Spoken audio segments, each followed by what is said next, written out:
This is the introduction to creative exercise number 4, saying hello.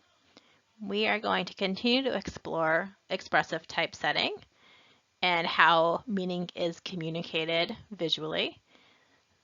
This time we're going to look at using typography in a slightly different way than the creative exercise 3 that you all are finishing up. So let's get started.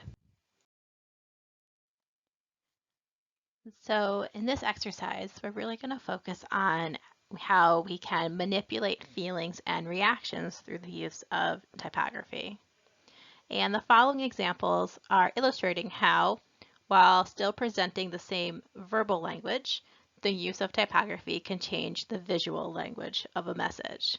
So this first example is from our friend Lubelin, who we talked about last lecture.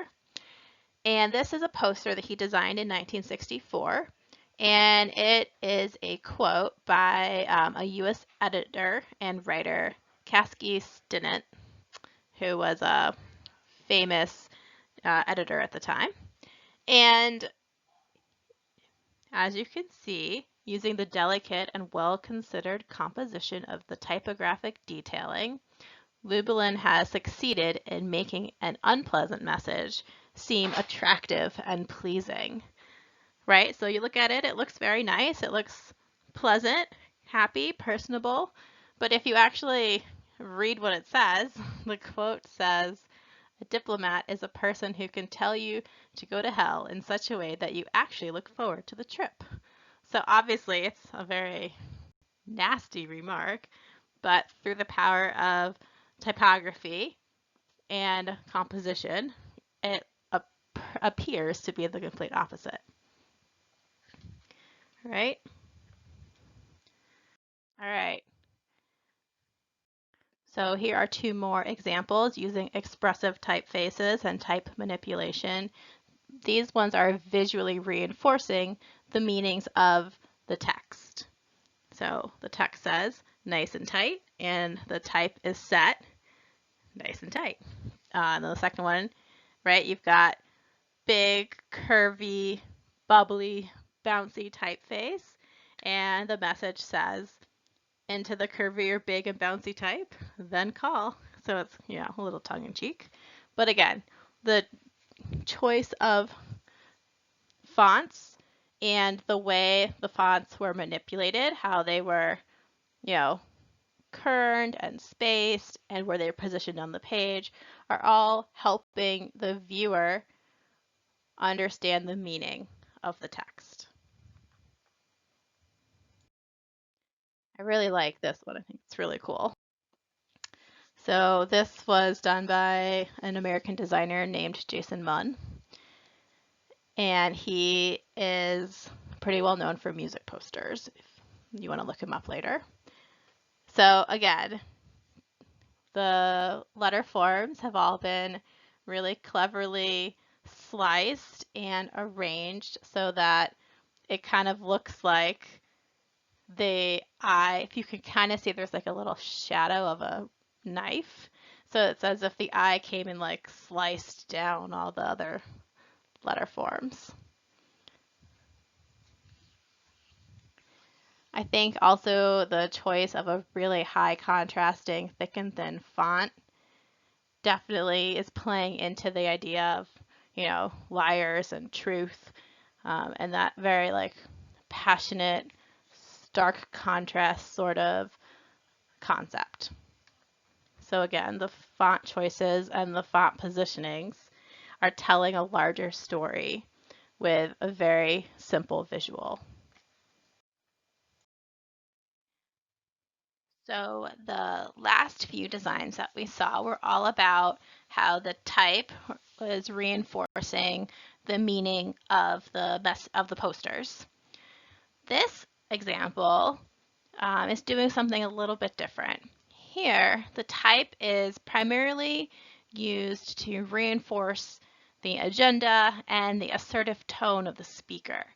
So what we're saying is the way the type was arranged is helping you as the viewer to put different inflection into your voice when you're reading what the poster says. So this poster was part of a quote from a BBC sitcom called Keeping Up Appearances. And the words were spoken by the main character of the show. And apparently she is an eccentric, social climbing, and bossy lady in her 60s with grand aspirations. And so the way the letters were typographically set, you are going to naturally emphasize certain words, right? So the words like I want, my stand out because they're really big and they catch your attention, right? And then something like superiors is emphasized with the all capital letters. And then other words like your are reduced in size and given lowercase letters, so they are much less visually important. And thus, when you're reading the quote, you won't put as much emphasis on them, right? So this is kind of showing how the type choices are giving you visual cues into the tone with which this quote was said, much like the very first poster that we saw.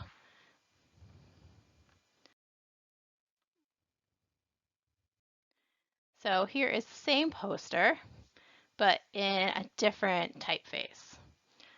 So here we're really pointing out how typography is used to communicate tone of voice, personality, age, gender, and mood, and how it can be really easily manipulated, right? So if we changed the typeface from the original serif font that was really successful in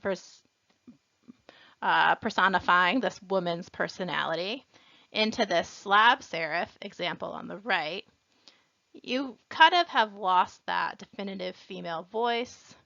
You've kind of lost maybe an age range, and a mood is not quite as pompous as it seemed in serif.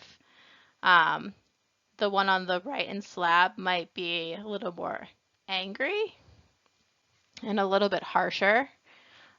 So I think this is a good example of how the tone of a message can really change by just changing a typeface. And when you're deciding what typeface to use, it's really important to start considering what is the tone of voice that I want to achieve and what does this typeface make me perceive.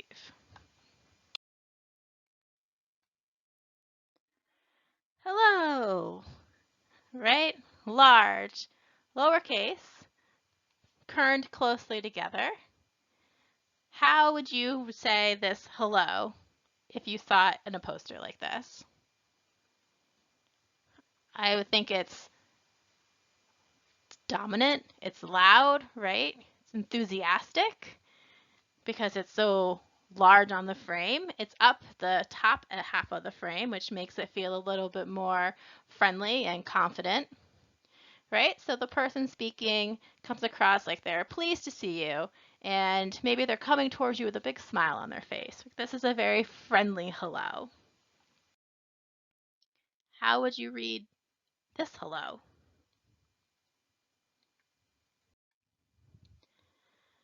This one definitely has a stark contrast to the first, right? Even though it says the exact same thing. The font is smaller. It's a sans serif.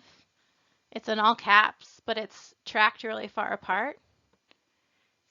It's down in the bottom corner of the page. It definitely feels more distant and hesitant in its meaning, right? You might think that this person is not even sure if they want to say hello to you. Hello? So when you see these two examples again, side by side, you can appreciate the different effects of visual language.